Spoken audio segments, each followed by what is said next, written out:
Hello everyone, good morning. কেমন আছো সবাই? আশা করি সবাই খুব ভালো আছো। মন্দিরাস ব্লগসের আরেকটি নতুন ব্লগে সবাইকে স্বাগত জানাই। আজকে হচ্ছে বৃহস্পতিবার, আর যথারীতি সকালবেলা ঘুম থেকে আমি উঠে পড়েছি মেয়ের জন্য স্কুলের জন্য টিফিন বানাতে। তো সকালবেলায় উঠে আজকে ভাবছিলাম কি বানাবো, প্রত্যেক দিনই কিছু না কিছু বানাতে থাকি। তো ভাবলাম যে আজকে চলো, অনেক দিন স্যান্ডউইচটা বানাইনি, তো ওকে আজকে স্যান্ডউইচ বানিয়ে দিয়ে দেব। আর যেমনভাবে ইউজুয়ালি স্যান্ডউইচ বানানো হয় আমি কিন্তু সেইভাবে বানাই না। অ্যাকচুয়ালি ওর সেভাবে খেতে ভালো লাগে না। যেমন ধরো গোল গোল করে শসা কেটে, গাজর কেটে, টমেটো কেটে ওইগুলো যদি দিই, তাহলে বলবে মা সব জায়গাতে আমি পাচ্ছি না, তো তুমি আমাকে দিও না। মানে পাউরুটির সাথে সবগুলো পাচ্ছে না আর কি, সেজন্য ও বলে যে আমাকে দিও না ওইভাবে। তো সেজন্য আমি কী করি, শসাগুলোকে পুরো কুচি কুচি করে নিই আর গাজরগুলোকে কুচি কুচি করে নিই। আর টমেটোটা আমি দিই না, কারণ এমনিতেই ধরো শসা গাজর এগুলো থাকবে, পুরো জল জল থাকে, সেজন্য। আর টমেটোটা আমার মেয়ে খুব একটা খেতেও ভালোবাসে না, তো সেই জন্য আমি টমেটোটা দিই না। আর তোমার এই মিয়োনিজটা ইউজ করছি। এই টিউবটা যেন অনেক ভালো, কোলগেটের মতো কি সুন্দর লাগিয়ে দিলাম ব্রেডগুলোতে, বেশ ভালো তাড়াতাড়ি করে লাগানো গেল। আর কৌটোর মধ্যে থাকলে চামচে করে বের করতে থাকলে অনেকটা লেগে যায়, মানে খুব অসুবিধে হয়। তো এবারে যে পাউচটা এনেছে ওটা কিন্তু সত্যি খুব ভালো। এবারে সঞ্জীব অনেক দিন আগেই পাউচটা এনেছে, তো নতুন কিনে আনার থেকে আমার না এটা ইউজই করা হচ্ছিল না। তো আজকেই প্রথম ইউজ করলাম। এতদিন ইয়েটা ছিল, কৌটোটা ছিল, তো অনেক দিন আগেই কৌটোটা শেষ হয়ে গেছে। বাট তাও ওকে যেহেতু দিচ্ছিলাম না স্যান্ডউইচটা, সেই জন্য আমার এটা ইউজ করাই হচ্ছে না। তবে এটা ইউজ করে দেখলাম খুবই ভালো, আর খেতেও খুব ভালোই হবে আশা করি। কারণ মেয়ে স্কুল থেকে আসার পর আমি তো রেজাল্টটা পাবো। তো অ্যাকচুয়ালি এই জিনিসটা না, মানে এইভাবে কুচি কুচি করে দিলে কি হয়, পুরো পাউরুটিটার সাথে থেকে যায়, আর তাহলে ওর খেতেও সুবিধা হয়। আর দেখছো, এই টিফিন কৌটোটা একটু জল ছিল বলে আমি ভালো করে মুছে নিলাম। আর কি বলতো, এইভাবে না ওকে স্যান্ডউইচটা এইভাবে চারকোণে করে যদি থাকে, মানে তাহলে ও খেতে অসুবিধে হয়, বলে মা স্যান্ডউইচের মতো লাগে না আমার খেতে। তার জন্য ওকে একটু কেটে দিই, তাহলে ত্রিকোণ আকারের হয়ে যায়। আর সত্যি কথা, ত্রিকোণ আকারের জিনিসটা তো সত্যি স্যান্ডউইচগুলো ত্রিকোণ আকারেরই হয়। বাট এই ব্রেডটা যেহেতু বড় নয়, সেই জন্য কিন্তু আমি সাইডগুলো কাটছি না।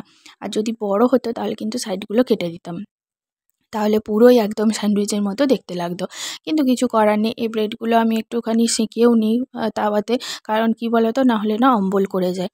তো সেই জন্য আমি একটু ভালো করে আগে ব্রেডগুলো সেঁকে নিই মানে তাওয়াতে, তারপরেই ওকে দিই। আর বাড়িতে আমরাও যখন খাই তখনও তাই করি, সেঁকে খাই। না হলে কাঁচাটা খেলে অম্বল হয়ে যায়। তো যাই হোক, ওকে তো টিফিনটা রেডি করে দিলাম। রোজ আমার এটা তো প্রত্যেক দিনের ডিউটি, কাজ থাকে। এই সকালবেলা ঠান্ডার মধ্যে সকালবেলা ঘুম থেকে উঠতে একদম ইচ্ছে করে না, জানো তো। কিন্তু কি করব বলো, কিছু তো করার নেই, উঠতেই হবে।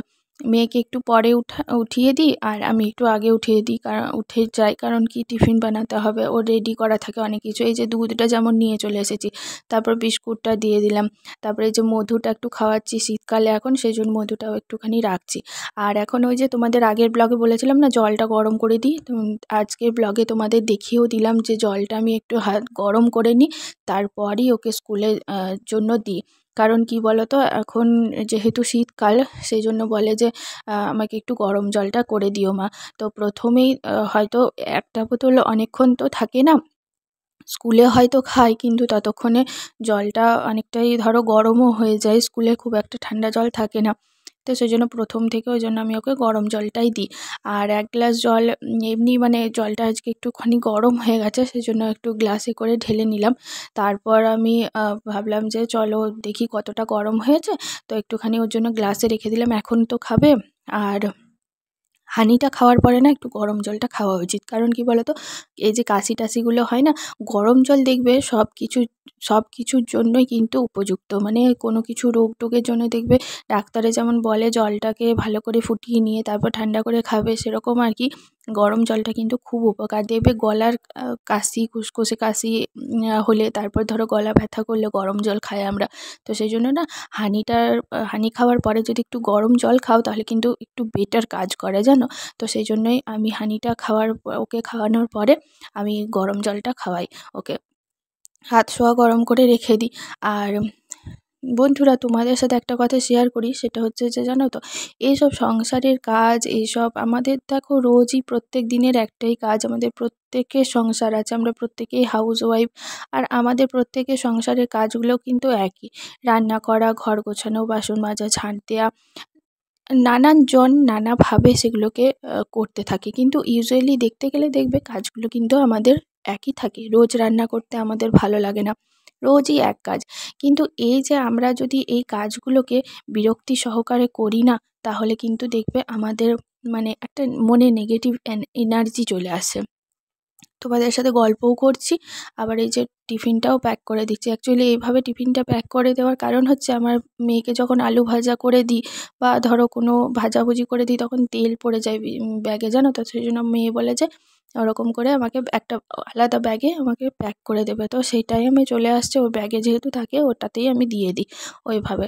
তো চলো, যে কথাটা তোমাদের বলছিলাম, তো বলতে বলতেই আমি হঠাৎ করেই থেমে গেলাম, কারণ তোমাদের সাথে কথা বলতে বলতে এগুলোও একটুখানি বলে নেওয়া জরুরি বলে মনে হলো। তো সেই জন্য আমি বলে নিলাম। এবার চলো নিচে যাব, মেয়েকে ছাড়তে যাব নিচে, চলো। তো আমাদের মনের মধ্যে নেগেটিভ এনার্জি চলে আসে, জানো তো। কিন্তু সেই কাজগুলো যদি আমরা ভালোবেসে করি, সংসারের কাজগুলো ভালোবেসে করি, তাহলে দেখবে আমাদের মধ্যে একটা পজিটিভ ভাব আসবে। আর কি বলো তো, সব জিনিসেই না পজিটিভ থাকাটা অত্যন্ত দরকার। আর জানো, মা লক্ষ্মী কৃপা তখনই থাকে যখন তুমি সেই কাজগুলোকে খুবই ভালোবেসে করবে। সেই কাজগুলোকে যদি বিরক্তিভাবে করো না, দেখবে তোমার নিজেরও ভালো লাগবে না, সংসারে আরও যারা অন্যান্য মানুষরা আছে তাদেরও কিন্তু ভালো লাগবে না, জানো। প্রত্যেক দিন ঝগড়া, অশান্তি, কাজ করছো বলে এরকম একটা অগোছালো ভাব, অগোছালো মন নিয়ে যদি কাজ করো, তাহলে কিন্তু সংসারের কোনো দিনই উন্নতি হয় না, আর কোনো দিনই কিন্তু মা লক্ষ্মী সংসারে থাকেন না। তো সেই জন্য কাজগুলোকে আমাদের যতই ভালো না লাগুক, তবুও কিন্তু কাজগুলোকে আমরা ভালোভাবে ভালোবেসে যদি করি, তাহলে দেখবে খুব সহজেই কাজগুলো হয়ে যাচ্ছে, আর খুব সহজেই কিন্তু তোমার পরিবারটাও ভালো থাকছে তোমার সাথে সাথে। অ্যাকচুয়ালি নিজেদেরকে একটু ভালো রাখা অত্যন্ত দরকার, না হলে আমরা যে আমাদের ওপর পুরো পরিবারটা ডিপেন্ড করে, আমরা যদি না ভালো রাখি নিজেরা, তাহলে পরিবারটাকেও ভালো রাখতে পারবো না। তুমি খুশি থাকলে তোমার পরিবারও কিন্তু খুশি থাকবে, কি তাই তো? তো ওইসব দেখো, আমি কয়েকটা কথা তোমাদের সাথে শেয়ার করলাম। যদি আমার সাথে একমত হও, আমাকে অবশ্যই কমেন্ট করে জানিও। তো দেখতে দেখতে আমারও চা খাওয়া হয়ে গেছে, আজকে অনেকটা লেট হয়েছে, সেজন্য একেবারে চা পাউরুটি খেয়ে নিয়েছি, আর তারপরে ছেলেকে খাওয়াতে বসালাম। ছেলে তো ঘুম থেকে উঠেই যায়, তোমরা তো জানো, তোমাদের সাথে সব কিছুই শেয়ার করি। তো সেই জন্য আজকেও আর খুব একটা কিছু শেয়ার করলাম না, একেবারে ছেলেকে খাওয়াচ্ছি, ওটাই বসিয়ে তোমাদের সাথে শেয়ার করলাম। আর জানো তো, অনেক দিন থেকে ভাবছি যে এসিটাই কাভার লাগাবো, কিন্তু জানো কিছুতেই কাভার লাগানো হচ্ছে না। আহ, এত ছোট দিনের বেলা, রোজই ভাবি এটা করব ওটা করব, আর করা হয় না। মানে ঘুম থেকে ওঠার পরে সাথে সাথে প্রচুর কাজ থাকে, বাসি কাজ থাকে, সেগুলো সব করতে করতেই 9টা বেজে যায়। দেন আমার স্নান থাকে, তারপরে ছেলে উঠে যায়, ছেলেকে খাওয়ানোর থাকে, এইসব করতে করতে না আমার আর কাজ হয়েই ওঠে না। তারপর তোমাদের সাথে রোজ আমি 1 ঘন্টা করে লাইভে গল্প করি, 1-1.5 ঘন্টা। তো এইসব করতে করতে আমার একদমই কাজ করা হয়ে উঠছে না, একই ছোট দিনের বেলা। তো আজকে ভেবেছি না, ওকে খাওয়াতে খাওয়াতেই আমি সব কাজ করব। তো ওকে একদিকে খাওয়াচ্ছিলাম, তারপর ও মুখে দেখছি আজকে অনেকক্ষণ রেখে দিচ্ছে, কর্নফ্লেক্সটা খাওয়াচ্ছি তো মুখে দেখছি অনেকক্ষণ রেখে দিচ্ছে। তার কারণ একটা, যেন কাল ওর খুব শরীরটা খারাপ ছিল, পেটে ব্যথা করছিল, তো সেই জন্য ঠিক করে খেতেও চাইছে না। তো যাই হোক, কী আর করব, তো ভাবলাম যে ও খাচ্ছে খাক, খাবারটা একটু আলাদা জায়গায় রেখে এলাম। দেন তারপর ভাবলাম যে চলো এসিটার আজকে ঢাকাটা লাগিয়েই দিই, নয়তো এত ধুলো বসছে, শীতকালে প্রচুর ধুলো হয় জানো। আর এত ধুলো বসে, ভালো লাগে না একদম। চারিদিক আমার রুম আমাকেই পরিষ্কার করতে হবে, নিট অ্যান্ড ক্লিয়ার রাখতে হবে, যদি না রাখি তাহলে আমারই পরে কষ্ট হবে। তাই বললাম না, আজকে করতেই হবে। তো দেন ফাইনালি আজকে করে দিলাম আমি, উম, পরিষ্কার করে দিয়ে এসিটা, তারপর কাভারটা লাগিয়ে দিলাম। অন্ততপক্ষে কাভারে ধুলোটা বসুক, তারপর কাভারটা কেচে দিলেই ঠিক হয়ে যাবে। এখন তো শীতকাল মানে গ্রীষ্মকাল পড়তে অনেকটাই দেরি আছে মোটামুটি। সেই মার্চ এপ্রিল নাগাদ খুব গরম পড়বে, তখন আবার এসিটা দরকার লাগবে। ততদিন তো এরকম ফাঁকা থাকা ভালো না। আর হাতের কাছে যে ঝুল টুলগুলো ছিল, দেখলাম যে না হচ্ছে না, যখন আজকে যখন শুরুই করেছি তখন শেষটাও করে দিই। তাই শেষও করে দিলাম। আর ওইদিকে আমাদের ফটো ফ্রেমটা ছিল, সেটাতেও একটু তোমার ঝুলগুলো লেগেছিলো দেখলাম, তো সেই জন্য একটু পরিষ্কার করে দিলাম। শীতকাল মানে প্রচুর ধুলো, জানো তো, এত নোংরা হয় ভেবে পাই না আমি কোথা থেকে এত ধুলো আসে। তারপর তোমার ঝুল হয় চারিদিকে, একদম এগুলো করা করা হয়ে উঠছে না। আর দেয়ালগুলো যেহেতু সাদা আছে, সেই জন্য এত ধুলো বসে, পুরো কালি হয়ে যায় জানো। আর দুর্গাপুরে প্রচণ্ড কালি, আমি থাকি দুর্গাপুরে, আর প্রচণ্ড কালি হয়। তো যাই হোক, চলো একটুখানি কাজ ছিল করে নিলাম, তারপরে আমি ওকে খাইয়ে তারপর এবার আমি ওর সবজি টবজিগুলোও নিচ থেকে কেটে নিয়ে চলে এসেছি। তারপর ও আপেলটা দেখেছিল, তো বলল মাম্মা আপেল খাবো। তো যখন যেটা মন, জানো, ও যখন খেতে চায় তখনই আমি করে দিই। আমি যদি নিজের থেকে করে ওকে দিই আপেল কেটে, কলা ছাড়িয়ে, তাহলে ও খাবে না, জানো। যখন ওর ইচ্ছে করবে তখনই ও খাবে। তাই জন্য এখন ওর ইচ্ছে করেছে, সেজন্য ওকে এখনও বললাম যে ঠিক আছে চল আমি কেটে দিচ্ছি। তারপর ও দেখো আমি কাটছি বলে ও সামনে সমানে দাঁড়িয়ে আছে, দেখছে যে কি করছে না করছে। তো বাটিতে দিয়ে দিলাম, আর ও আপেলটা এবার পুরোটা খেয়ে নেবে বসে বসে। আর আমি এদিকে আমার কাজগুলো করতে থাকি। কিছুতে একটা এনগেজ থাকলো, খুব চঞ্চল তো, এদিক ওদিক চলে যায়। আর যেহেতু সামনেই আমার জানালাটা আছে রান্নাঘরে, সেজন্য ওই জিনিসগুলো ছাল টালগুলো আমি জানলার দিকে ফেলে দিই, ওদিকে গরু আসে খেয়ে নেয়। তো সেই জন্য এরপরে আমি ছেলেটার তোমার যে জিনিসগুলো সবজিগুলো কেটে নিয়ে এসেছিলাম, সেগুলো এবার আমি দিয়ে দিই সেদ্ধ করতে। আমি, জানো তো, এখনও অবধি ওকে সবজিগুলো সেদ্ধ করি আর ডাল সেদ্ধ এইসব খাওয়াই। অ্যাকচুয়ালি কী বলো তো, মাছ মাংস ডিম এগুলো তো মানুষের পুষ্টি দেয়ই, ঠিক আছে, আমাদের যেদিনে হয় সেদিনেই হবে। আর এখনও পর্যন্ত মানে আমাদের খাবারগুলো, ধরো আমরা যে খাবারগুলো খাই, সবজি টবজি যেগুলো বানানো খায়, সেগুলো না এখনও অবধি দিচ্ছি না।